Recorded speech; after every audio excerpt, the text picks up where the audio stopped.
largo de millones de años de historia de la Tierra, la atmósfera no ha dejado de cambiar, y una de las etapas más extrañas fue cuando la cantidad de oxígeno en el aire alcanzó el 35%, mucho más alta que el nivel actual de aproximadamente el 21%. Imagina respirar un aire tan denso en oxígeno que te marearía en cuestión de minutos.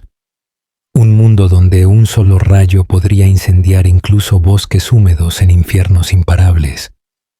Un reino donde los insectos crecían hasta alcanzar proporciones monstruosas, con libélulas que tenían una envergadura mayor que tu brazo y 1000 pies más largos que tu sofá.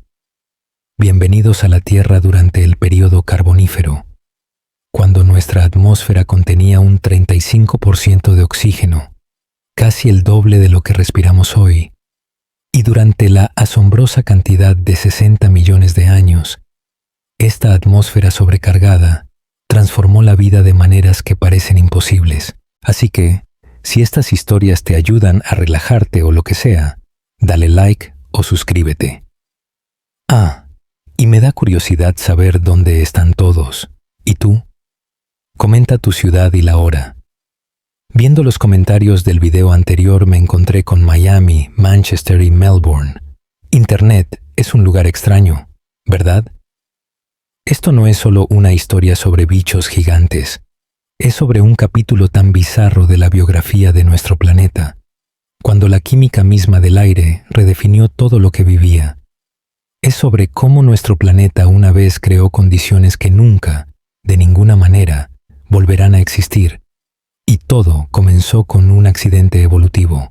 Entrar en el mundo del Carbonífero tardío, hace 300 millones de años, es adentrarse en un planeta en plena transformación. Los continentes no estaban dispersos como hoy.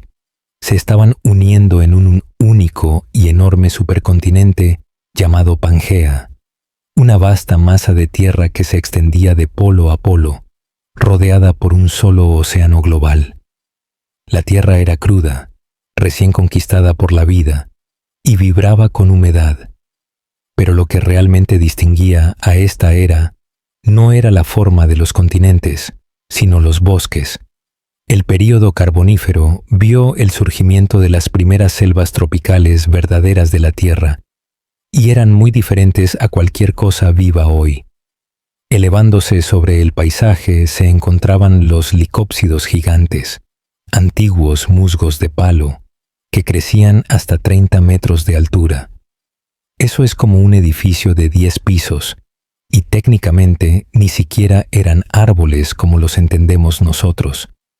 Estas plantas tenían tallos huecos llenos de agua, y se reproducían con esporas, no con semillas. Junto a ellas, helechos con semillas, colas de caballo gigantes y hongos del tamaño de árboles que alcanzaban casi 8 metros de altura. Era una época tan antigua que incluso las plantas eran seres primitivos. No había flores, ni frutos, ni hierbas. El mundo aún estaba a unos cientos de millones de años del zumbido de las abejas o la sombra de los robles. Estos primeros bosques eran un concepto completamente nuevo, húmedos, densos y oscuros, una maraña interminable de helechos y sombras, sofocada por enredaderas y llena de vida que se arrastraba. Bajo el dosel, el suelo estaba vivo con la descomposición. Los pantanos forestales del Carbonífero se convirtieron en enormes turberas, atrapando materia vegetal muerta bajo suelo anegado. A lo largo de millones de años, esta sopa rica en carbono se comprimió en las capas de carbón que todavía hoy desenterramos. Pero este mundo exuberante no era solo un paraíso.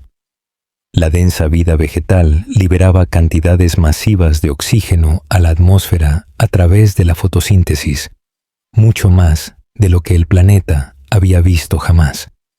Algunas estimaciones sugieren que el aire alcanzó hasta un 35% de oxígeno, en comparación con el 21% de hoy.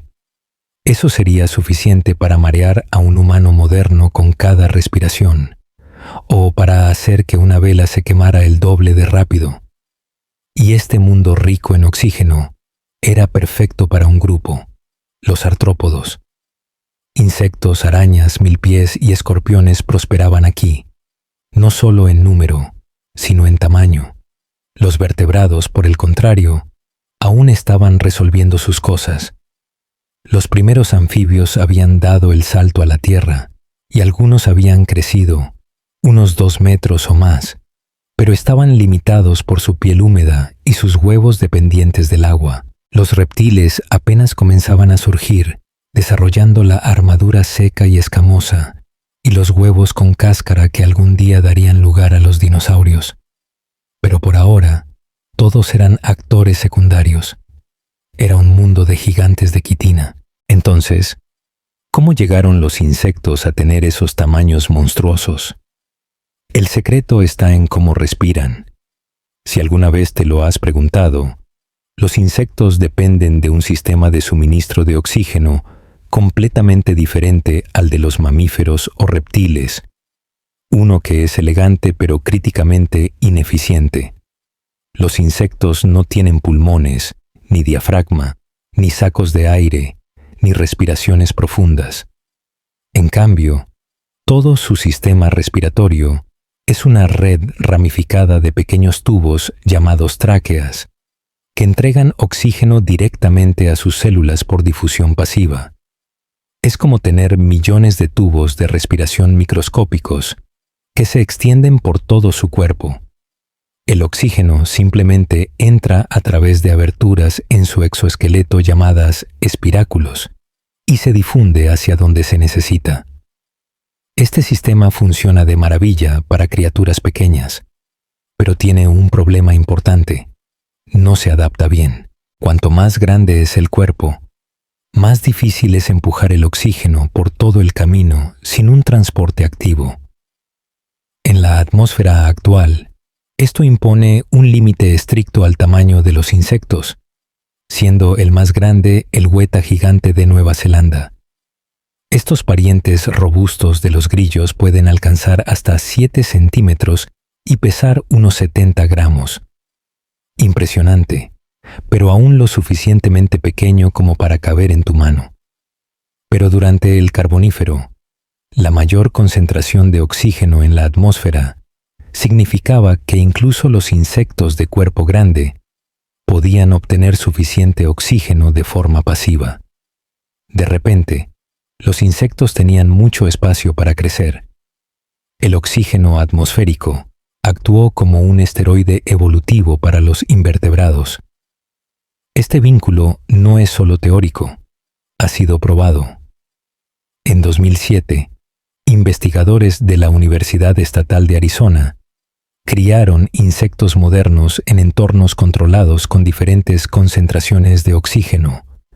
Los resultados fueron sorprendentes. Cuando se criaron en condiciones hiperóxicas, algunas especies de libélulas y escarabajos crecieron significativamente más que sus contrapartes normales.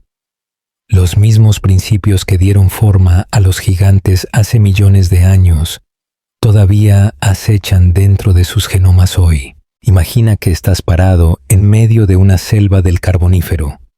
Tus botas se hunden ligeramente en el suelo esponjoso.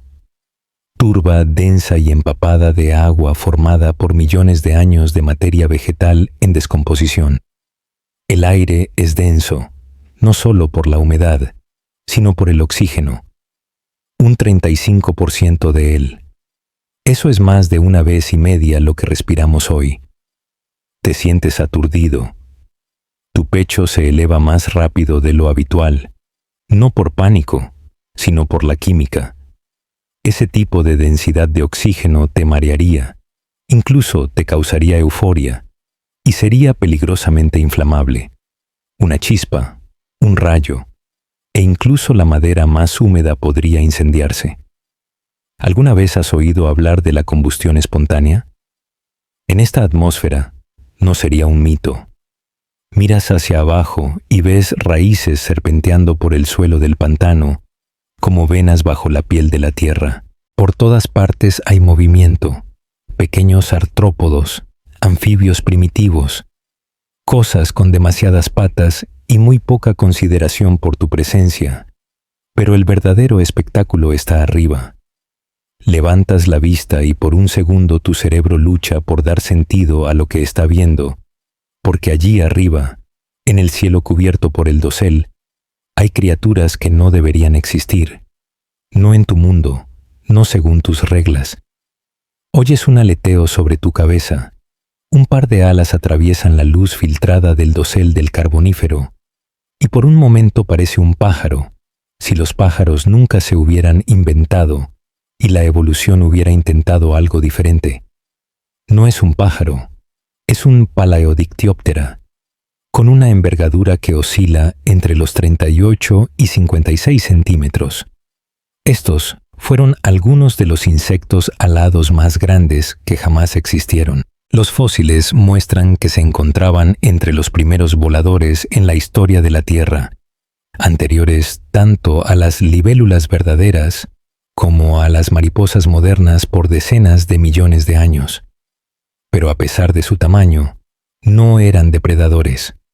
Eran planeadores suaves, reliquias de la experimentación evolutiva.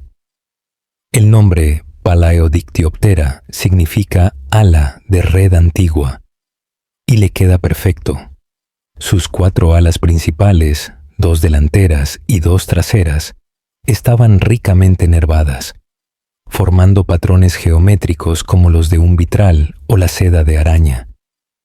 Estos insectos también poseían un par de pequeños lóbulos adicionales con forma de ala cerca de la parte delantera de su tórax, justo detrás de la cabeza, a menudo denominados aletas protorácicas, lo que suma un total de 6 extensiones con forma de ala, aunque solo 4 se usaban para el vuelo propulsado.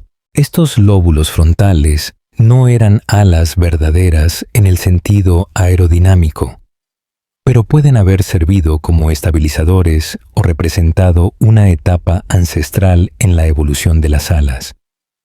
Algunos paleontólogos sugieren que estas estructuras apoyan la teoría de que las alas de los insectos evolucionaron a partir de estructuras similares a branquias en ancestros acuáticos. Los paleodictiópteros no estaban diseñados para persecuciones a alta velocidad. Eran herbívoros, bebedores de savia de plantas, y se alimentaban de tejidos blandos. Sus piezas bucales incluían una probóscide primitiva, una proyección similar a una aguja utilizada para perforar la vegetación y extraer fluidos. Esto los convirtió en uno de los primeros insectos en evolucionar estrategias de alimentación especializadas más allá de la masticación, allanando el camino para todo, desde mariposas hasta mosquitos. Algunos de ellos pueden haber tenido patrones vibrantes en sus alas, como cometas vivientes suspendidas a la luz del sol, aunque solo podemos adivinar su coloración. Los fósiles conservan la estructura, no la pintura, pero su sola presencia sugiere algo profundo. El vuelo había llegado. Por primera vez en la historia de la Tierra, un animal no se limitaba a arrastrarse o nadar. Podía volar. La evolución había encontrado una manera de explotar un reino completamente nuevo en este planeta, el aire. Palaeodictyoptera abrió los cielos a la vida, pero no eran los únicos que aprovechaban la atmósfera rica en oxígeno. Y no todos los gigantes aéreos eran tranquilos bebedores de plantas. Algunos eran cazadores y estaban a punto de cambiar el juego para siempre. 2 alas, luego 4, anchas, nervadas y batiendo como velas. Ojos del tamaño de canicas, patas como ganchos de agarre y una envergadura casi del largo de tu brazo. Esta es Meganeura moni, y durante millones de años fue la depredadora ápice de los cielos del Carbonífero. Con una envergadura de hasta 71 centímetros y una longitud corporal de 33 centímetros, Meganeura era un gigante para cualquier estándar. Las aves modernas tendrían dificultades para igualar su silueta, pero Meganeura no solo era grande, era letal. Sus 4 alas funcionaban de forma independiente, lo que le permitía flotar, girar, bucear y acelerar con precisión quirúrgica. Sus ojos eran enormes orbes compuestos, con casi 360 grados de visión, como 2 cámaras de cúpula completa cosidas a su cráneo, al igual que las libélulas modernas. Probablemente tenía una tasa de éxito en la captura de presas superior al 90%, y sus presas no eran mosquitos o jejenes. La evidencia fósil y el modelado biomecánico sugieren que cazaba otros insectos, anfibios juveniles y posiblemente incluso pequeños vertebrados. Sus patas estaban de púas con largos segmentos tarsales en forma de garra que formaban una cesta espinosa en pleno vuelo. Cualquier cosa atrapada en ella, insectos de cuerpo blando, presas aladas más pequeñas, era aplastada en el aire. No se necesitaba una matanza en el suelo, ni una persecución, solo golpear y consumir. Meganeura no se deslizaba torpemente como un experimento prehistórico. Volaba como si hubiera nacido para ello, y sin embargo, todavía no entendemos completamente su ciclo de vida. Asumimos que comenzó, como las libélulas modernas, como una ninfa acuática, probablemente una depredadora voraz en estanques y marismas del Carbonífero. Su forma juvenil podría haber tenido branquias, estrategias de emboscada y un gusto por los renacuajos o los crustáceos diminutos. Luego, después de la muda, posiblemente varias veces, emergía, estiraba sus alas y comenzaba su reinado sobre el dosel. Su registro fósil es irregular, pero inconfundible. Los primeros restos se descubrieron en 1880 en Francia, y desde entonces se han encontrado especímenes adicionales en Europa y América del Norte. La venación de las alas, compleja, en forma de cuadrícula, casi arquitectónica, es una característica que la define. No solo era fuerte, estaba diseñada. Ningún otro insecto se acercaría a su dominio aéreo hasta cientos de millones de años después, mientras los cielos del Carbonífero estaban dominados por estos depredadores similares a libélulas. El suelo del bosque tenía sus propios terrores, y eran aún más extraños que lo que se elevaba por encima. Criaturas que te harían sentir escalofríos no solo por su apariencia, sino porque representan uno de nuestros miedos más antiguos y primarios. Algo masivo se mueve a través de la maleza, algo con demasiadas patas y un cuerpo blindado que no debería ser posible a ese tamaño. Te acabas de encontrar con una de las creaciones más aterradoras del mundo rico en oxígeno, un depredador que haría que incluso los directores de terror modernos lo pensaran 2 veces antes de incluirlo en sus películas. Pero, ¿qué era exactamente esta criatura y cómo cazaba en los bosques primitivos del Carbonífero? La respuesta se encuentra en uno de los descubrimientos de fósiles más notables de este capítulo alienígena de la historia de la Tierra. Conoce a Pulmonoscorpius kirktonensis, el escorpión más grande que jamás haya caminado sobre la Tierra. Se extendía a lo largo de casi 71 centímetros desde la pinza hasta el aguijón. Eso es aproximadamente el tamaño de un gato doméstico moderno, pero con una energía completamente diferente. Su cuerpo estaba cubierto por una gruesa armadura de quitina, esculpida como placas entrelazadas de obsidiana. Cada movimiento era deliberado, cada pisada calculada. No era una criatura con prisa porque no lo necesitaba. Pulmonoscorpius estaba en la cima de la cadena alimenticia en su nicho, un depredador ápice del suelo forestal del Carbonífero.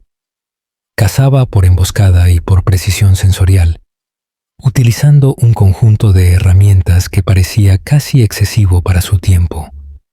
Comencemos con los pedipalpos, esos apéndices frontales que parecen brazos que terminan en pinzas. masivas y musculosas que podían aplastar los exoesqueletos de los artrópodos y sujetar a los anfibios que luchaban. La morfología de los fósiles sugiere que tenían crestas internas dentadas, ideales para agarrar presas resbaladizas y de cuerpo blando. Y por supuesto, tenemos que hablar de la cola. Se arqueaba por encima de su cuerpo, terminando en un aguijón curvo, probablemente con veneno. Si bien no sobrevive ninguna evidencia fósil directa de la glándula de veneno, los escorpiones modernos nos dan una analogía clara, y no hay razón para suponer que Pulmonoscorpius estuviera menos equipado. Su tamaño por sí solo permitiría un volumen significativo de veneno, haciendo que incluso una sola picadura fuera letal para pequeños vertebrados. Sus ojos eran otra ventaja.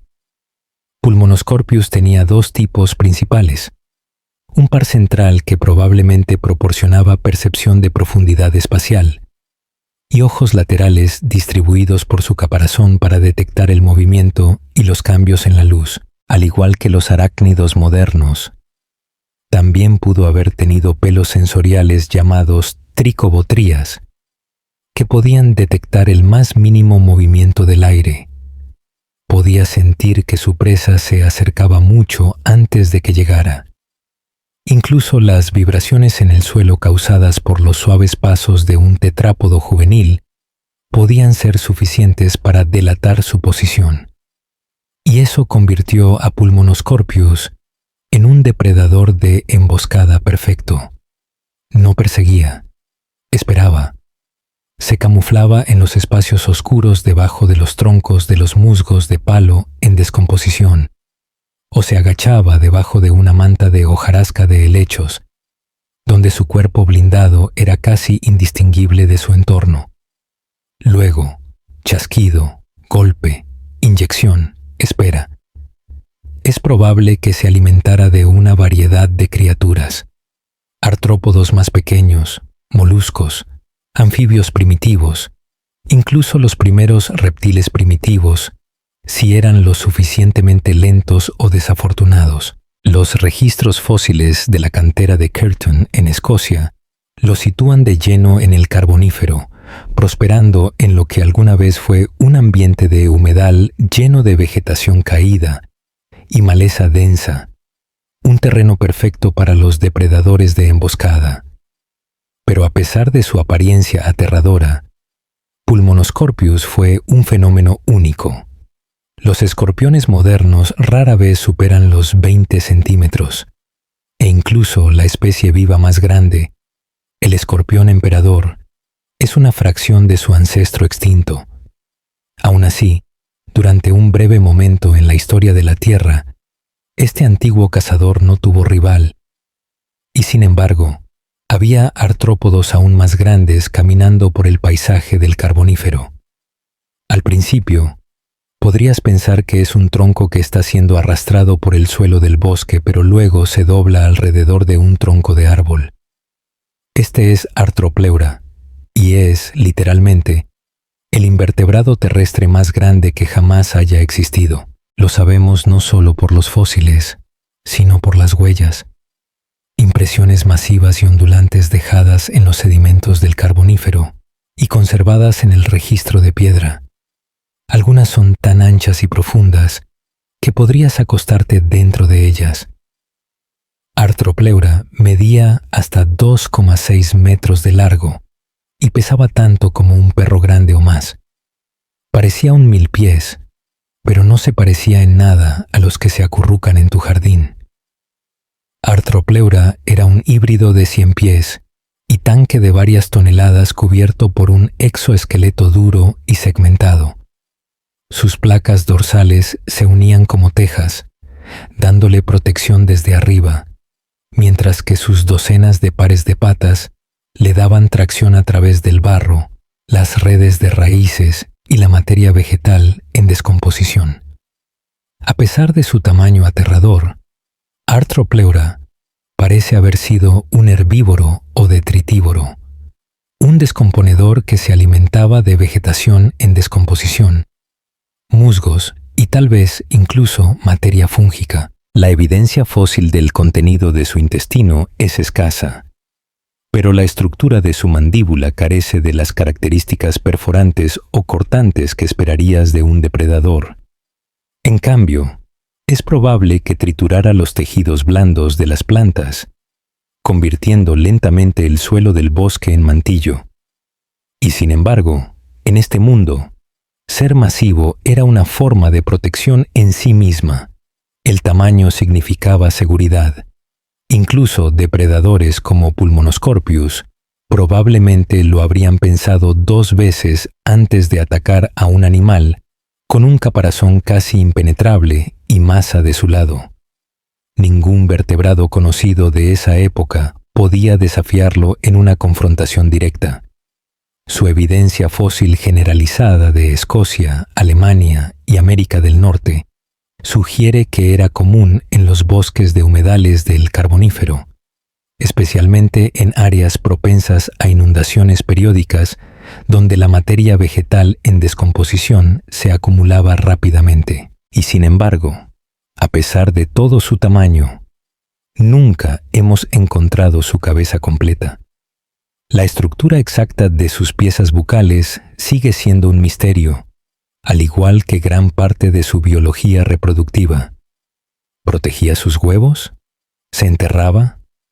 Solo podemos especular. Y como ocurre con tantos gigantes de esta era, lo que sabemos es impresionante, pero lo que no sabemos es aún más intrigante. El Carbonífero fue una época de experimentación evolutiva, de criaturas que ponían a prueba los límites de lo que era físicamente posible en un mundo hiperóxico. Tomemos a Megarachni cervinae, por ejemplo.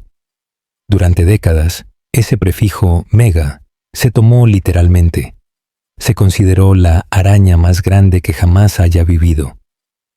Paleontólogos, periodistas, incluso libros de texto escolares la describieron como un terror de 8 patas de los humedales del Carbonífero, con una envergadura de patas que habría cubierto un plato de cena, hasta 2005, cuando un equipo dirigido por el Dr. Paul Seldon reexaminó el fósil original, y lo que encontraron cambió la narrativa. Megarachni en realidad no era una araña, ni siquiera era un arácnido. Pertenecía a toda una familia diferente, los euriptéridos, un grupo de artrópodos extintos hace mucho tiempo, más comúnmente conocidos como escorpiones marinos. Megarachni no tejía telarañas ni se arrastraba por la maleza. Se arrastraba por el fondo de los lechos de los ríos, barriendo los sedimentos con extremidades en forma de remo en busca de alimento. Pertenecía a la misma gran familia evolutiva que los escorpiones, los cangrejos herradura y los trilobites, cazadores acuáticos y carroñeros del fondo, que prosperaron antes de que los peces y los anfibios llegaran a dominar las aguas poco profundas. Pero incluso, si no era una araña, seguía siendo enorme. Las estimaciones basadas en el fósil sugieren una longitud corporal de unos 53 centímetros, lo que lo convierte en uno de los euriptéridos más grandes conocidos de ambientes de agua dulce. Sus extremidades eran rechonchas y anchas, hechas para anclarse en el barro blando y para palear a través de los detritos. Y su método de alimentación era probablemente la alimentación por barrido, usando apéndices especializados para rastrillar a través del cieno y atrapar pequeñas presas como gusanos, larvas de insectos o crustáceos. Su grueso caparazón, conservado con hermosos detalles en el registro fósil, se parecía al cuerpo segmentado de una araña terrestre, que fue lo que originalmente confundió a los investigadores. Pero su estructura era fundamentalmente diferente. No tenía hileras ni colmillos, y no tenía adaptaciones claras para la vida que respira aire. Vivía en el agua, en aguas poco profundas, pantanosas y ricas en oxígeno, donde la vegetación en descomposición alimentaba todo un ecosistema de habitantes del fondo, y alimentadores por filtración. Y Megaracni se sentó cómodamente cerca de la cima de ese mundo acuático. Compartía este linaje con gigantes. Sus ancestros incluían a J. Colopterus renaniae y Pterogotus, euriptéridos marinos que alcanzaban los 2,4 metros o más.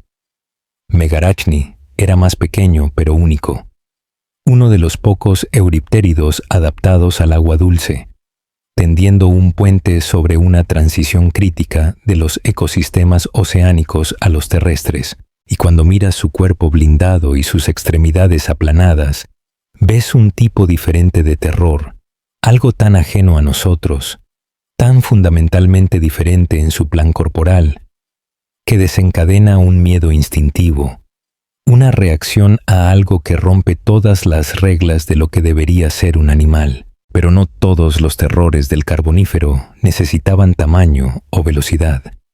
Algunos solo necesitaban ser los primeros. Los trigonotárvidos se encontraban entre los primeros depredadores terrestres verdaderos, basados en la tierra, que respiraban aire y se sentían completamente como en casa en la maleza del Carbonífero. Algunos fósiles los fechan en al menos 419 millones de años atrás, mucho antes del Carbonífero. Se encontraban entre las primeras criaturas que abandonaron la seguridad del agua y reclamaron la tierra como propia. Parecían arañas, y durante décadas a menudo se clasificaron como tales. Los trigonotárvidos eran arácnidos, sí, pero no verdaderas arañas. No podían tejer telarañas, no tenían glándulas de seda.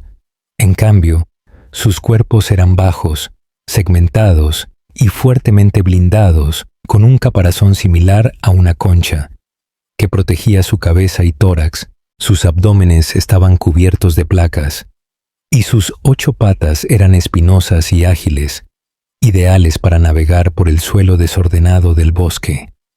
Sus presas eran invertebrados pequeños de cuerpo blando. Sus mandíbulas o quelíceros eran lo suficientemente fuertes como para aplastar y desgarrar. Una vez capturada, la presa se sostenía en su lugar con las patas y se consumía viva. Algunos trigonotárvidos medían solo unos pocos milímetros de largo, y los más grandes, unos 5 centímetros. Su pequeño tamaño era su fuerza. En un mundo de enormes depredadores, podían pasar desapercibidos. Respiraban a través de pulmones en libro, al igual que los escorpiones y arañas modernos, y su anatomía interna muestra un nivel de adaptación que es asombroso para su época. Los fósiles del yacimiento de Rinny Chird en Escocia conservan a los trigonotárvidos con asombrosos detalles, hasta sus órganos respiratorios, sus piezas bucales e incluso los pelos de sus patas, y durante decenas de millones de años prosperaron. Luego, en silencio, desaparecieron. No hubo un evento de extinción catastrófica, ni un depredador final que pusiera fin a su reinado. Simplemente fueron superados por las arañas, por los escorpiones, por los arácnidos más especializados que vinieron después y evolucionaron la única cosa que los trigonotárvidos nunca hicieron, la seda. Pero mientras los trigonotárvidos se desvanecían silenciosamente en la historia, en los océanos y aguas poco profundas, otro tipo de armadura estaba evolucionando, una que no necesitaba telarañas ni sigilo porque tenía algo más, defensa pura. Este era Lepidocoleus, mejor conocido por su apodo no oficial, el gusano Excalibur. Y a pesar de tener solo unos pocos milímetros de largo, podría haber sido el animal más fuertemente blindado de su clase de tamaño en toda la historia de la Tierra. Vivió hace más de 400 millones de años, durante el período devónico, anterior a la selva tropical carbonífera por decenas de millones de años. Sus fósiles se descubrieron por primera vez en lo que ahora es Australia Occidental. en ambientes de arrecifes poco profundos que alguna vez bordearon mares antiguos. Lepidocoleus estaba protegido por un exoesqueleto de cuerpo completo, hecho de placas mineralizadas superpuestas compuestas de calcita cristalina, una estructura más parecida a una cota de malla medieval que a un tejido anélido blando. Estas placas se entrelazaban, formando un traje de armadura flexible, pero casi impenetrable. Se parecían a escamas en miniatura o escudos superpuestos, y cuando el gusano se acurrucaba en una bola, al igual que un bicho bola, presentaba solo las placas exteriores al mundo. Ningún depredador de esa clase de tamaño tenía la oportunidad de atravesarlo. Esa armadura era tan avanzada que inspiró su apodo, el gusano Excalibur, en honor a la legendaria espada del rey Arturo, porque al igual que la hoja en la piedra, parecía demasiado perfecta, demasiado finamente construida, demasiado fuera de lugar para una época tan antigua. Pero como todas las ventajas evolutivas, hubo una compensación. Pudo haber sido invulnerable al ataque, pero pagó el precio en movilidad. La armadura lo ralentizaba, limitaba su alcance y posiblemente hacía que fuera más difícil dispersarse a nuevos hábitats. Podía defenderse, pero no podía competir para siempre. No sabemos exactamente qué comía, posiblemente desechos orgánicos, esteras microbianas o pequeñas partículas de detritos arrastradas del lecho marino. No dejó marcas de dientes. Lo que dejó fue una maravilla fosilizada, una obra maestra a microescala de la ingeniería evolutiva. Y luego, en silencio, desapareció. En una época de depredadores en escalada y vertebrados en ascenso, la supervivencia por la defensa sola ya no era suficiente. Pero por un tiempo, en las profundidades de los antiguos mares tropicales, esta pequeña criatura vivió envuelta en placas de cristal. Llevaba una fortaleza a cuestas y desafió al mundo a que lo intentara. La clave para entender a todas estas extrañas criaturas radica en cómo respiraban. Los artrópodos tienen un sistema respiratorio único, que funcionó notablemente bien en la atmósfera rica en oxígeno del Carbonífero, pero impuso límites estrictos a medida que los niveles de oxígeno disminuyeron. Los insectos modernos tienen aberturas llamadas espiráculos a lo largo de sus cuerpos, que se conectan a una red de tubos cada vez más pequeños llamados tráqueas.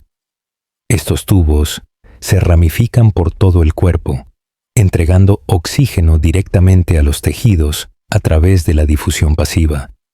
No hay bombeo, no hay portadores de oxígeno en la sangre como nuestra hemoglobina. El oxígeno simplemente se mueve de áreas de alta concentración a áreas de baja concentración.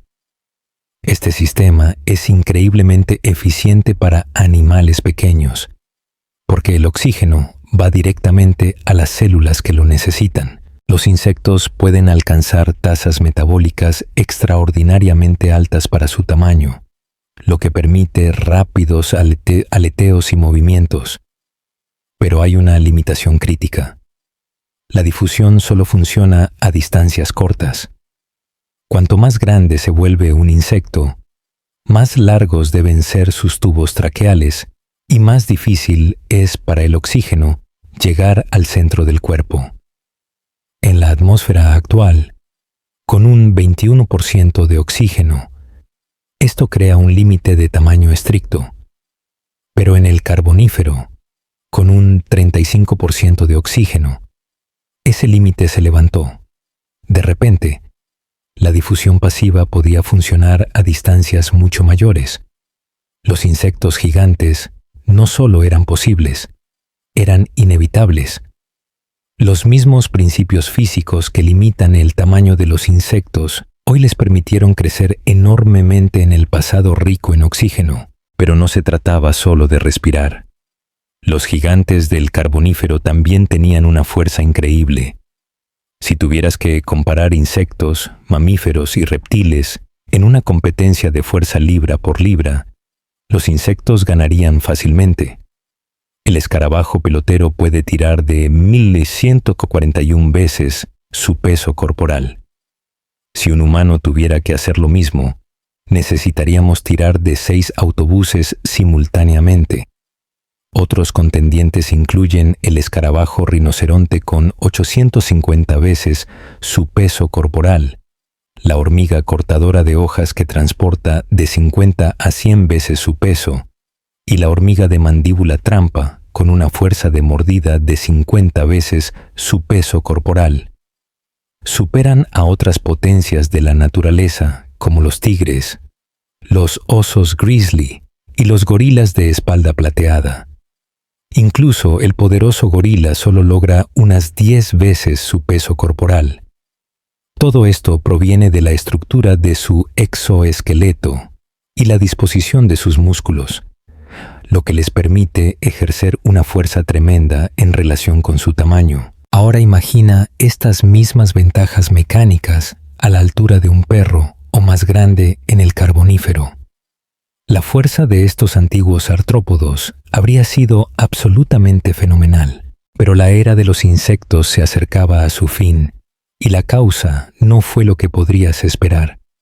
No hubo un asteroide, ni un invierno volcánico, ni una gran extinción que arrasara el tablero en un solo suspiro geológico. En cambio, el final llegó como una larga exhalación, gradual, desigual, pero final, al fin y al cabo. Hacia el final del Carbonífero, hace unos 300 millones de años, las grandes marismas que dominaban las zonas ecuatoriales de la Tierra comenzaron a fragmentarse. Lo que alguna vez fue una vasta selva tropical húmeda perfecta para las plantas masivas productoras de oxígeno y los gigantes que sostenían, comenzó a romperse. ¿Por qué? Porque Pangea se estaba uniendo. Las fuerzas tectónicas que estaban uniendo lentamente todas las masas de tierra del mundo en un único y enorme supercontinente hicieron algo más que cambiar las costas. Cambiaron el clima. A medida que los continentes chocaban, surgieron cadenas montañosas, alterando la circulación del aire y los patrones de lluvia. Los hábitats pantanosos y húmedos comenzaron a secarse. Las selvas tropicales se fragmentaron, las turberas se encogieron. El sumidero de carbono que había bombeado la atmósfera de la Tierra con oxígeno durante millones de años se estaba apagando, y el oxígeno comenzó a caer. Desde su pico, los niveles de oxígeno atmosférico comenzaron un descenso lento e irreversible. Para el período pérmico temprano, habían caído a algo más cercano al 25%, aún alto para los estándares modernos, pero no lo suficiente como para sostener la fisiología de los gigantes. Los insectos grandes ya no podían obtener suficiente oxígeno para sostener su masa, y ese no fue el único problema. El colapso de los ecosistemas de la selva tropical desencadenó lo que los científicos ahora llaman el colapso de la selva tropical carbonífera, hace unos 305 millones de años. A medida que los hábitats se secaban y fragmentaban, muchos anfibios y grandes artrópodos perdieron sus nichos ecológicos. El fuego se volvió más frecuente en el clima más seco. Los hongos más adecuados para la descomposición, en ambientes más fríos y con poco oxígeno, comenzaron a superar a las plantas en la descomposición de la madera, lo que significa que se atrapaba menos carbono en el suelo y más se quedaba en la atmósfera como dióxido de carbono. La biosfera se estaba reequilibrando, pero no a favor de los gigantes. Y luego vinieron los reptiles. Con sus huevos amnióticos y su piel escamosa y resistente al agua, los primeros reptiles no necesitaban pantanos. Podían moverse tierra adentro, poner huevos en suelo seco, respirar menos oxígeno y seguir creciendo. Aún no eran dominantes, pero eran flexibles, adaptables, listos para heredar lo que los invertebrados ya no podían mantener. Al amanecer del período Pérmico, hace unos 299 millones de años, el reinado de los artrópodos gigantes había terminado. Algunos de sus linajes sobrevivieron, más pequeños, más eficientes, más conservadores, pero la era de los gigantes había pasado. Es tentador imaginar un resultado diferente. ¿Qué pasaría si la evolución hubiera lanzado los dados de otra manera? ¿Podrían los insectos haber conservado su tamaño? ¿Podríamos estar viviendo en un mundo con avispas del tamaño de colibríes y escarabajos del tamaño de cóndores? Probablemente no, porque una vez que los vertebrados se pusieron de acuerdo, una vez que los pulmones y los sistemas circulatorios complejos entraron en la carrera armamentista, los artrópodos perdieron su ventaja. El plan corporal de los vertebrados permitía más movilidad, más adaptabilidad y, sobre todo, escalabilidad. Y la escala importa. Cuando los pájaros tomaron los cielos y los mamíferos emergieron de la maleza, la presión aumentó. La competencia se intensificó. Nuevos depredadores, nuevas presas, nuevas tácticas. Los insectos no desaparecieron, pero no pudieron dominar como lo hicieron una vez. Aún así, los ecos de ese antiguo imperio de insectos permanecen.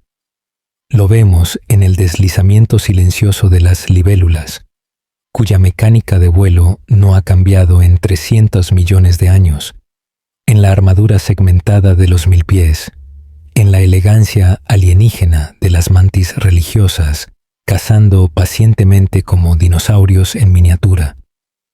Ahora son más pequeños, menos aterradores, pero no menos notables. No evolucionaron mucho mientras tanto. Se redujeron, pero muchos de los mecanismos que vimos en ese entonces todavía están en su lugar, o con muy pocas adaptaciones. Pero, ¿podría un mundo tan hiperóxico volver a existir alguna vez? La respuesta es un no definitivo, y las razones por las que revelan una de las carreras armamentistas evolutivas más fascinantes en la historia de la Tierra. La historia se centra en una sustancia aparentemente mundana llamada lignina. Hoy en día la damos por sentada, pero la lignina fue una innovación revolucionaria cuando las plantas la evolucionaron por primera vez hace aproximadamente 400 millones de años.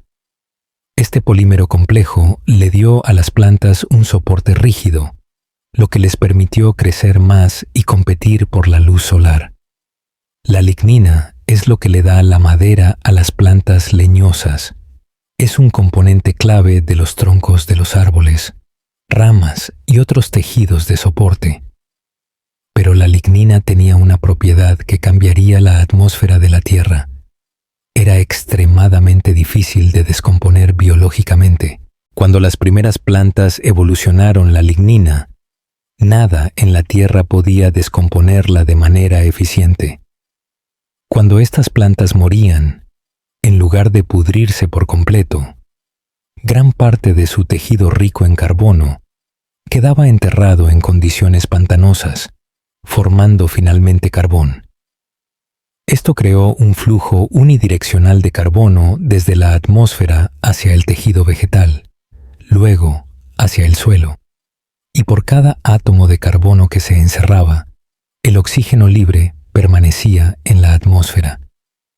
Este desequilibrio, el carbono que entraba sin volver a salir, elevó los niveles de oxígeno más y más durante millones de años. Entonces sucedió algo que cambiaría para siempre la química de la Tierra.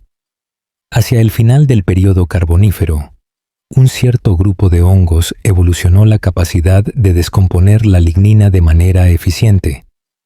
Estos hongos de pudrición blanca desarrollaron herramientas enzimáticas para desmantelar el polímero resistente, liberando su carbono almacenado de nuevo a la atmósfera.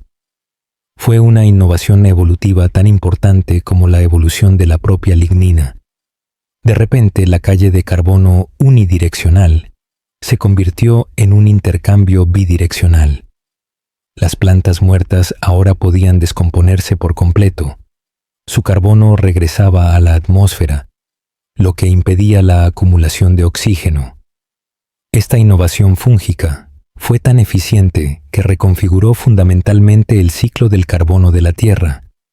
Nunca más las condiciones permitirían el enterramiento masivo de carbono que creó el pico de oxígeno del Carbonífero. Las mismas versiones tempranas de estos hongos se pueden encontrar en ámbar del Carbonífero tardío, justo cuando los niveles de oxígeno comenzaron a caer. Hoy en día, cada suelo forestal está repleto de hongos que degradan la lignina. Cada tronco caído alberga una comunidad de descomponedores que pueden descomponerlo por completo. Los árboles modernos todavía producen lignina, pero ahora es parte de un ciclo de carbono equilibrado en lugar de un billete de ida a la retención. La evolución de los hongos que degradan la lignina es la razón por la que nunca volveremos a ver un 35% de oxígeno. Es un ejemplo perfecto de cómo la vida misma remodela la química del planeta, creando bucles de retroalimentación que persisten durante cientos de millones de años. Pero los hongos no fueron los únicos organismos que cambiaron el juego. La evolución de las termitas hace unos 150 millones de años introdujo otro sistema de descomposición de la madera altamente eficiente. Estos insectos, con sus microbiomas intestinales especializados, se volvieron increíblemente efectivos para descomponer la celulosa y otros materiales vegetales. Hoy en día, las termitas procesan aproximadamente 1/3 de toda la madera muerta en ambientes tropicales. Estos descomponedores, hongos, bacterias, termitas y otros, ahora forman un equipo de limpieza continuo que evita el enterramiento masivo de carbono, que una vez elevó tanto los niveles de oxígeno. No se trata solo de la ausencia de bosques pantanosos, se trata de la presencia de criaturas que no podrían haber existido hasta que la evolución resolvió el enigma de la lignina. Esta carrera armamentista evolutiva, las plantas que desarrollan lignina resistente, los hongos que finalmente desarrollan formas de descomponerla, cambió fundamentalmente la atmósfera de la Tierra. Es un cambio tan significativo como el gran evento de oxigenación de hace 2.000 millones de años, pero en la dirección opuesta, no eliminando el oxígeno, sino evitando que alcance niveles tan extremos nuevamente. El pico de oxígeno del Carbonífero no fue solo un capítulo extraño en la historia de la Tierra. Fue un evento único, una ventana de oportunidad creada por un desequilibrio temporal en el ciclo del carbono que la vida misma finalmente corrigió. Y esto nos lleva a otra visión notable sobre nuestra atmósfera. No es solo una característica física del planeta, es una creación biológica moldeada por las actividades metabólicas de innumerables organismos durante miles de millones de años. El aire que respiramos es, en un sentido muy real, un producto de la vida misma. Pero el Carbonífero no fue la única vez que los niveles de oxígeno cambiaron drásticamente. Ampliemos la vista para ver el panorama completo de la historia del oxígeno en la Tierra, porque cuenta una historia de revolución, equilibrio y el surgimiento de la complejidad. Durante los primeros 2.000 millones de años de existencia de la Tierra, prácticamente no había oxígeno libre en la atmósfera, menos de una milésima parte del 1%. Las primeras formas de vida eran anaerobias. Usaban sustancias químicas distintas al oxígeno en su metabolismo. La atmósfera del planeta estaba dominada por nitrógeno, dióxido de carbono y metano, más parecida al Venus o Marte de hoy que a la Tierra moderna. Luego, hace unos 2.400 millones de años, sucedió algo revolucionario. Organismos unicelulares simples llamados cianobacterias perfeccionaron la fotosíntesis, la capacidad de usar la luz solar para dividir las moléculas de agua, produciendo energía y liberando oxígeno como producto de desecho. Fue, desde la perspectiva de la bacteria, solo un truco metabólico útil, pero transformaría el planeta. Lentamente al principio, luego con un impulso creciente, el oxígeno comenzó a acumularse en la atmósfera. Gran parte de él reaccionó inicialmente con el hierro disuelto en los océanos, creando enormes depósitos de óxido llamados formaciones de hierro en bandas que todavía hoy extraemos. Pero finalmente, el oxígeno abrumó estos sumideros químicos y comenzó a acumularse en la atmósfera. Este evento, el gran evento de oxigenación, fue la primera revolución atmosférica de la Tierra. Los niveles de oxígeno aumentaron de casi 0 a quizás 1 o 2% de la atmósfera. También fue la primera extinción masiva de la Tierra, ya que los organismos anaerobios que encontraban el oxígeno tóxico fueron aniquilados o se retiraron a ambientes libres de oxígeno. Durante los siguientes 1.500 millones de años, los niveles de oxígeno se mantuvieron relativamente bajos, quizás fluctuando entre el 1 y el 10%. Luego, hace unos 800 millones de años, comenzó otro aumento de oxígeno, el evento de oxigenación neoproterozoica, empujando los niveles a quizás el 15% de la atmósfera. Esto pudo haber ayudado a desencadenar la evolución de los primeros animales complejos. De hace unos 550 a 400 millones de años, el oxígeno aumentó gradualmente a alrededor del 20% a medida que las plantas terrestres evolucionaban y se extendían. Luego vino el dramático aumento durante el Carbonífero, que hemos estado explorando, alcanzando ese pico del 30 al 35% hace unos 300 millones de años. Desde entonces, el oxígeno ha experimentado varias oscilaciones, pero nunca más ha alcanzado tales alturas. Hubo una caída significativa durante los períodos Pérmico y Triásico, a quizás el 15%, seguida de un aumento durante el período Cretácico a alrededor del 25 al 30%. Durante los últimos 60 millones de años, los niveles han disminuido gradualmente a nuestro actual 21%. Lo que es notable de esta historia es lo estrechamente que se alinea con la evolución de la vida compleja. Cada aumento importante en el oxígeno atmosférico se corresponde con el surgimiento de formas de vida más complejas que demandan energía. El gran evento de oxigenación preparó la Tierra para las primeras células eucariotas. El aumento neoproterozoico precedió a la explosión cámbrica de la diversidad animal. El pico del Carbonífero permitió los primeros grandes animales terrestres. El oxígeno no es solo una condición de fondo para la vida, ha sido un motor de la innovación evolutiva, permitiendo repetidamente nuevas formas de complejidad. Niveles más altos de oxígeno permiten tasas metabólicas más altas, lo que a su vez soporta planes corporales y comportamientos más complejos. La atmósfera actual, con su 21% de oxígeno, representa un equilibrio a largo plazo entre los procesos que producen oxígeno, principalmente la fotosíntesis, y los procesos que consumen oxígeno, la respiración, la descomposición y la meteorización química.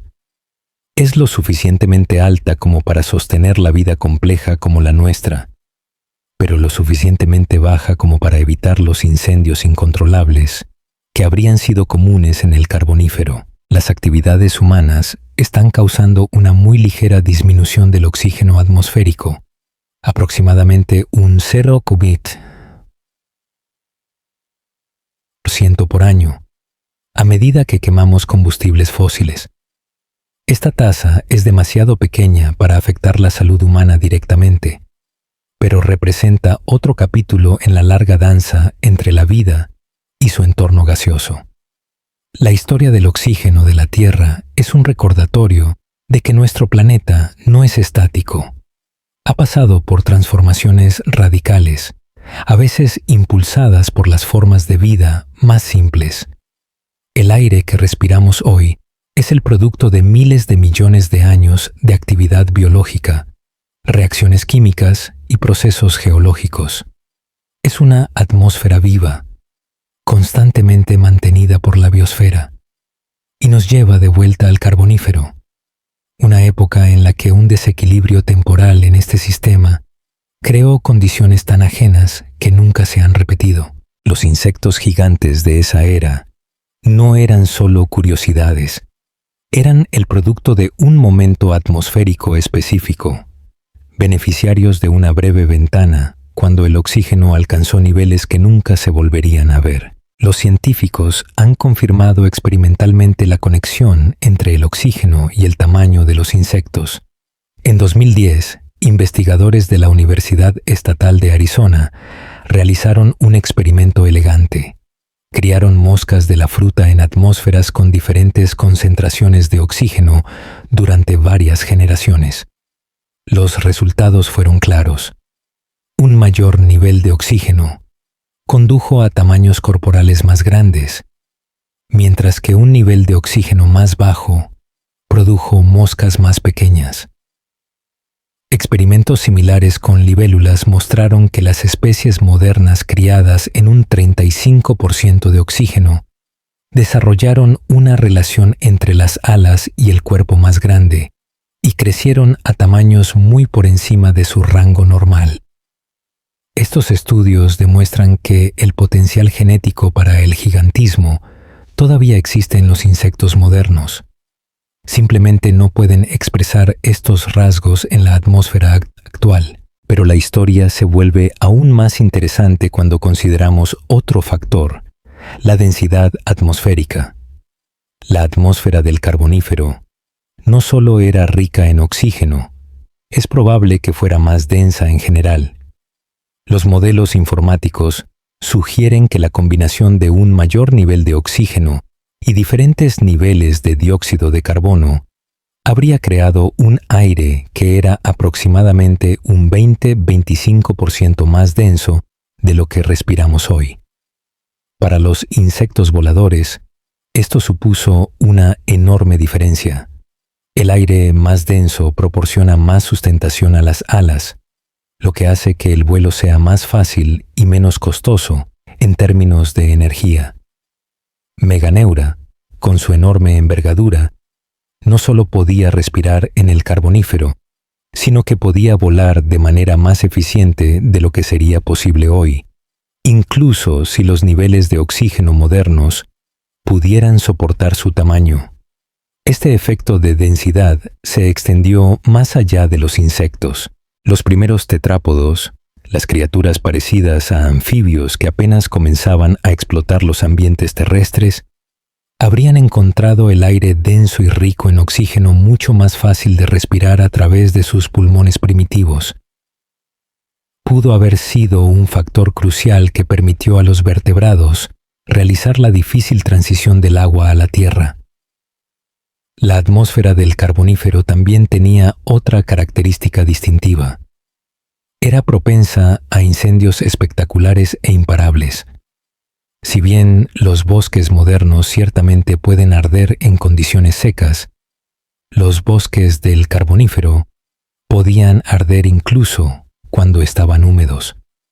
Los experimentos de laboratorio han demostrado que con un 35% de oxígeno, incluso la vegetación húmeda puede mantener la combustión. Irónicamente, estos incendios pueden haber ayudado a evitar que el oxígeno subiera aún más. A medida que el oxígeno aumentaba, también lo hacía la frecuencia de los incendios, creando un bucle de retroalimentación negativo. Más oxígeno conducía a más incendios, que consumían materia vegetal que de otro modo se habría enterrado, devolviendo carbono a la atmósfera y evitando un mayor aumento de oxígeno. Algunos científicos creen que este mecanismo de retroalimentación de incendios pudo haber limitado el oxígeno a alrededor del 35%, cualquier nivel más alto, y los incendios habrían sido tan frecuentes e intensos que los bosques no podrían recuperarse. La evidencia de estos incendios antiguos proviene de los depósitos de carbón en los sedimentos del Carbonífero. Estas capas de carbón sugieren una quema regular e intensa, otro aspecto de ese mundo alienígena que es difícil de imaginar hoy. Los efectos en cadena de este mundo hiperóxico se extendieron mucho más allá de la simple creación de insectos gigantes. Todo el ecosistema fue moldeado por estas condiciones atmosféricas, de maneras que transformaron la trayectoria evolutiva de múltiples linajes. Considera los propios bosques. Los altos niveles de oxígeno permitieron que las plantas crecieran más altas y más rápido de lo que sería posible de otra manera. Los licópsidos del Carbonífero como Lepidodendron podían alcanzar la madurez en solo 10 a 15 años, asombrosamente rápido para un árbol de 30 metros. Las secuoyas modernas, en comparación, tardan varios siglos en alcanzar su altura máxima. Este rápido crecimiento fue posible porque las altas concentraciones de oxígeno mejoraron la eficiencia fotosintética. Las plantas podían producir más energía con menos esfuerzo, lo que impulsaba un crecimiento explosivo. Los bosques del Carbonífero también eran estructuralmente diferentes a los modernos. Sin la presión de selección de los descomponedores eficientes, las plantas del Carbonífero no necesitaban invertir mucho en compuestos defensivos para disuadir a los herbívoros y los hongos. Sus tejidos contenían menos taninos, resinas y otros compuestos que hacen que la madera moderna sea resistente a la descomposición. Esto puede haberlos hecho más vulnerables a los insectos que se alimentaban de ellos, lo que impulsó una carrera armamentista que contribuyó a la evolución de diferentes estrategias de alimentación. El entorno con alto contenido de oxígeno también afectó la reproducción.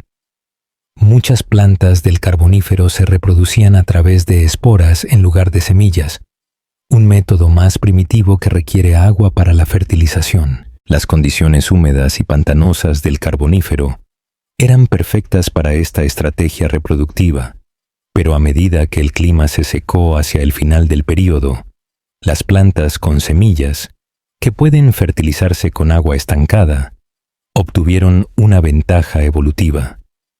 Esta transición de la reproducción basada en esporas a la basada en semillas se aceleró por las condiciones atmosféricas cambiantes. Para los anfibios, el aire rico en oxígeno presentaba tanto oportunidades como desafíos. Los primeros tetrápodos como Eogerinus y Proterogerinus crecieron a tamaños impresionantes. Algunos alcanzaron longitudes de 4,5 metros o más. Sus pulmones primitivos funcionaban de manera más eficiente en condiciones de alto contenido de oxígeno, lo que les permitía aventurarse más lejos del agua de lo que sería posible de otro modo. Pero estos anfibios aún tenían una debilidad crítica. Sus huevos debían ponerse en el agua para evitar que se secaran. A medida que el clima del Carbonífero cambiaba y los hábitats pantanosos se volvían menos comunes, esta limitación se volvió cada vez más problemática. Esto creó una presión evolutiva que conduciría a una de las adaptaciones más importantes en la historia de los vertebrados: el huevo amniótico. Hace unos 320 millones de años, evolucionaron los primeros reptiles verdaderos. Su innovación clave fue un huevo, con una cáscara protectora y membranas internas, que mantenían al embrión húmedo. Este huevo amniótico fue un avance biológico, liberando a los vertebrados de su dependencia del agua estancada para la reproducción. Los primeros reptiles como Hylonomus y Paleotyrus eran pequeños, quizás de 30 a 50 centímetros de largo, pero tenían una ventaja crucial sobre sus contemporáneos anfibios. Podían poner sus huevos en tierra en ambientes relativamente secos. Esta adaptación, combinada con la piel escamosa que impedía la pérdida de agua, permitió a los reptiles prosperar en las condiciones cada vez más áridas del Carbonífero tardío y el Pérmico temprano.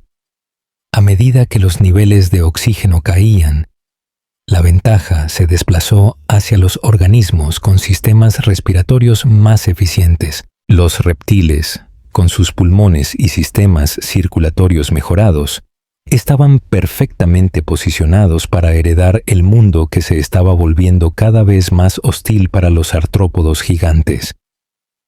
La transición del Carbonífero al período Pérmico, hace unos 299 millones de años, marcó el final de la era de los insectos gigantes y el comienzo de la era de los reptiles.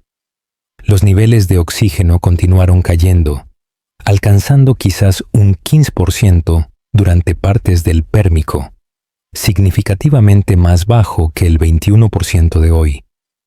Estas condiciones atmosféricas cambiantes impulsaron una de las transiciones más significativas en la historia de la Tierra, de un mundo dominado por anfibios y artrópodos gigantes a uno cada vez más controlado por reptiles. Los descendientes de esos primeros reptiles eventualmente incluirían a los dinosaurios, pterosaurios, aves y mamíferos, incluyéndonos a nosotros. En un sentido muy real, le debemos nuestra existencia a la caída de los niveles de oxígeno que puso fin al reinado de los artrópodos gigantes. El pico de oxígeno del Carbonífero no fue solo una aberración interesante, fue un momento crucial en la historia de la Tierra que dio forma a las trayectorias evolutivas de múltiples linajes durante cientos de millones de años, y sus efectos continúan resonando hoy. Considera el carbón que alimenta gran parte de nuestro mundo moderno. Esas rocas negras que alimentan las centrales eléctricas y las industrias son los restos comprimidos y transformados de los bosques del Carbonífero.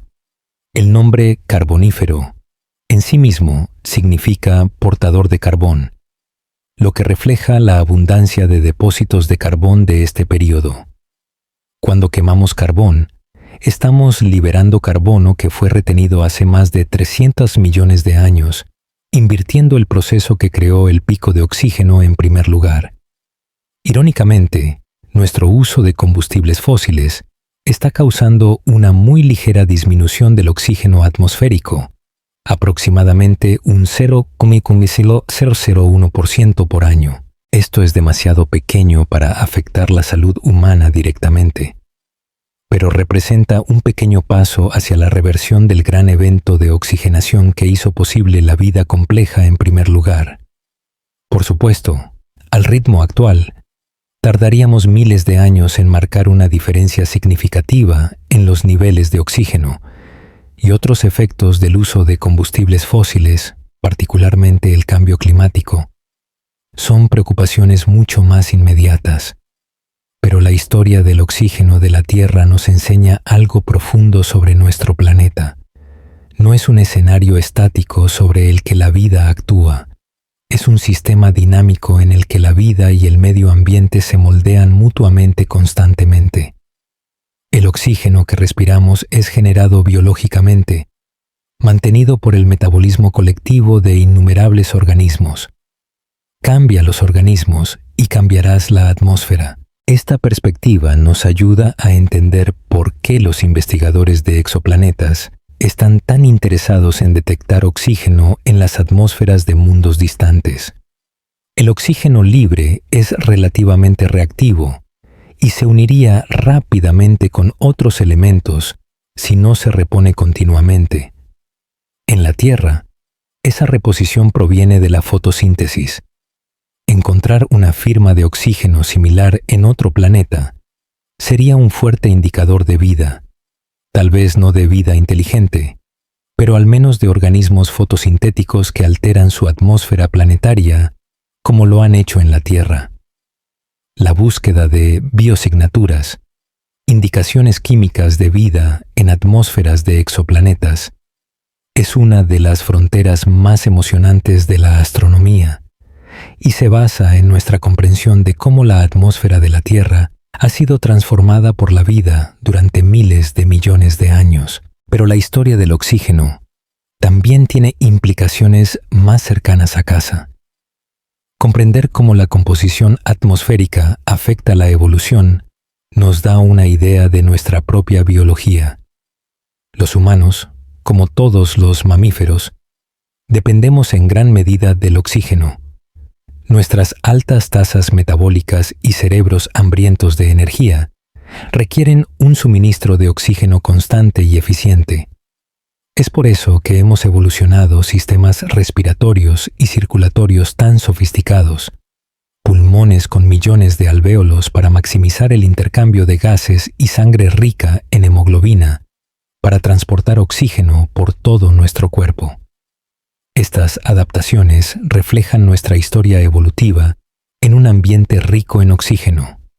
A diferencia de los insectos con sus sistemas traqueales pasivos, los vertebrados evolucionaron una respiración activa y de bombeo que podría aumentar a medida que los animales crecían. Esto nos permitió mantener altas tasas metabólicas, incluso cuando los niveles de oxígeno fluctuaron durante el tiempo geológico. Nuestra dependencia del oxígeno es tan completa que incluso pequeños cambios en su disponibilidad tienen efectos profundos. Asciende a gran altitud, donde la presión parcial del oxígeno es más baja, y sentirás rápidamente los efectos. Falta de aliento, fatiga y afecciones potencialmente más graves como el mal de altura. Permanece a gran altitud el tiempo suficiente y tu cuerpo se adaptará produciendo más glóbulos rojos para capturar el oxígeno disponible. Una respuesta fisiológica que demuestra cuán estrechamente nuestra biología está vinculada a este gas. En el otro extremo, la oxigenoterapia hiperbárica, la exposición a concentraciones de oxígeno superiores a las normales, se utiliza médicamente para tratar afecciones como la enfermedad por descompresión, la intoxicación por monóxido de carbono y ciertas infecciones. El oxígeno extra se disuelve directamente en el plasma sanguíneo, sin pasar por el sistema de transporte de hemoglobina normal y entregando más de este gas vital a los tejidos que lo necesitan. Pero demasiado oxígeno puede ser dañino. La hiperoxia, la toxicidad por oxígeno, puede dañar los pulmones, el sistema nervioso central y otros tejidos.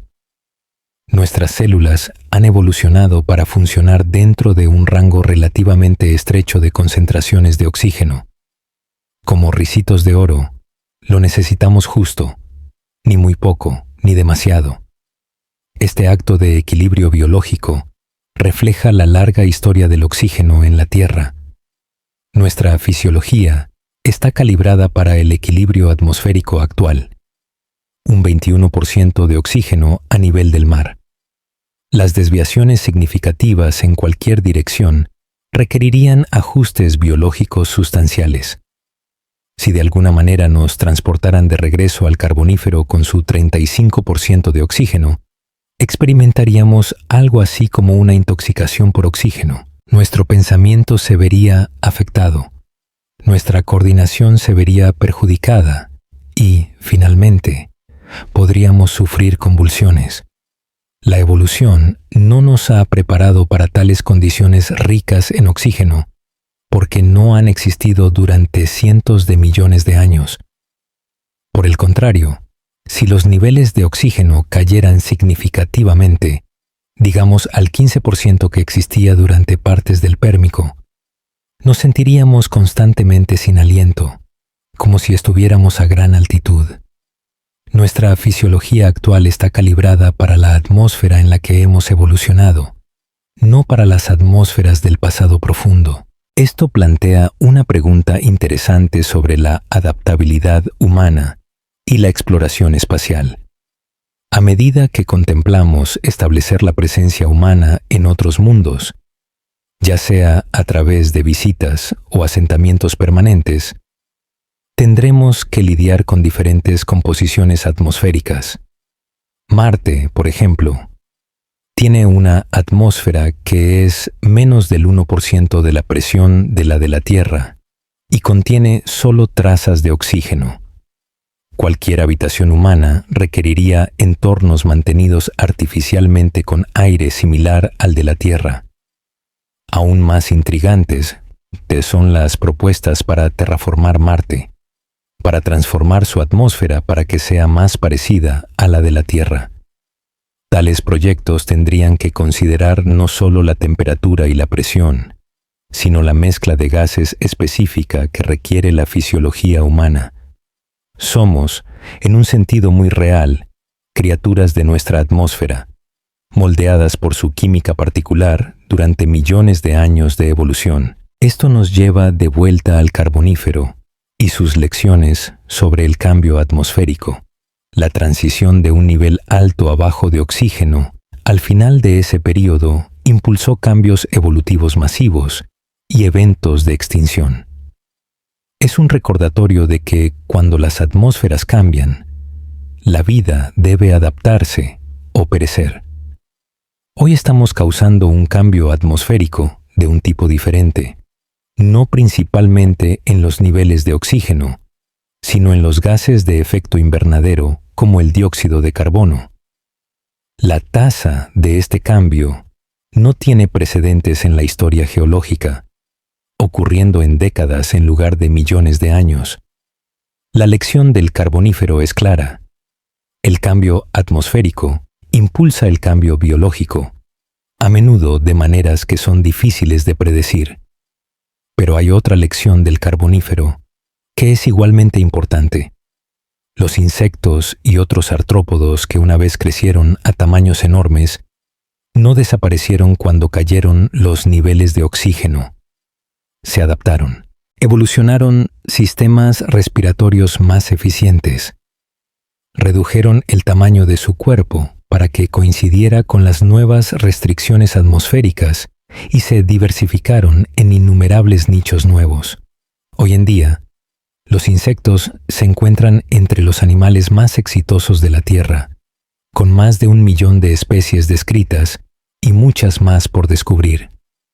Pueden ser más pequeños que sus ancestros del Carbonífero, pero son posiblemente más exitosos.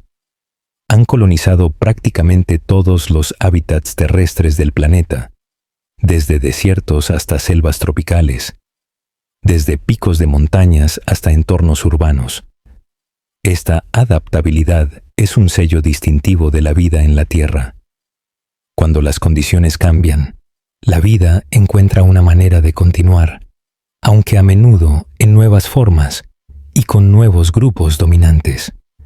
El final del pico de oxígeno del Carbonífero no significó la perdición para la vida, simplemente cambió qué organismos prosperarían. A medida que enfrentamos nuestro propio período de rápido cambio ambiental, esta perspectiva ofrece tanto cautela como esperanza. La cautela es que los cambios significativos en la atmósfera y el clima de la Tierra inevitablemente impulsarán cambios biológicos, incluidas extinciones. La esperanza es que la vida en su conjunto ha demostrado una resiliencia notable durante miles de millones de años, adaptándose a condiciones mucho más extremas de lo que los humanos han causado hasta ahora. Nuestra propia especie, con sus tremendas capacidades tecnológicas, tiene más opciones de adaptación que cualquier organismo anterior. Podemos crear ambientes artificiales, desarrollar nuevas tecnologías y, potencialmente, incluso diseñar adaptaciones biológicas. Pero seguimos dependiendo fundamentalmente de los sistemas planetarios que han sostenido la vida durante miles de millones de años. El ciclo del oxígeno entre ellos. Comprender la historia de la atmósfera de la Tierra nos ayuda a apreciar cuán finamente ajustada está la química de nuestro planeta para la vida tal como la conocemos. El pico de oxígeno del Carbonífero fue una creación biológica, el resultado de que las plantas produjeran oxígeno más rápido de lo que podía consumirse.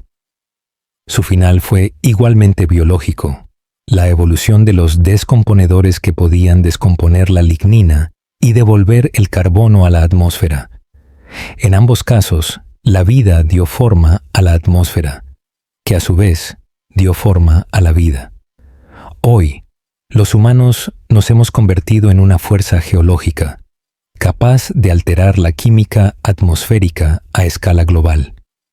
Esto nos da una responsabilidad única en la historia de la Tierra, la capacidad de dar forma conscientemente al futuro de nuestra atmósfera y, por extensión, a las trayectorias evolutivas de innumerables especies, incluida la nuestra. El legado del carbonífero sigue vivo, en el carbón que quemamos, en los insectos que zumban a nuestro alrededor y en el oxígeno que respiramos.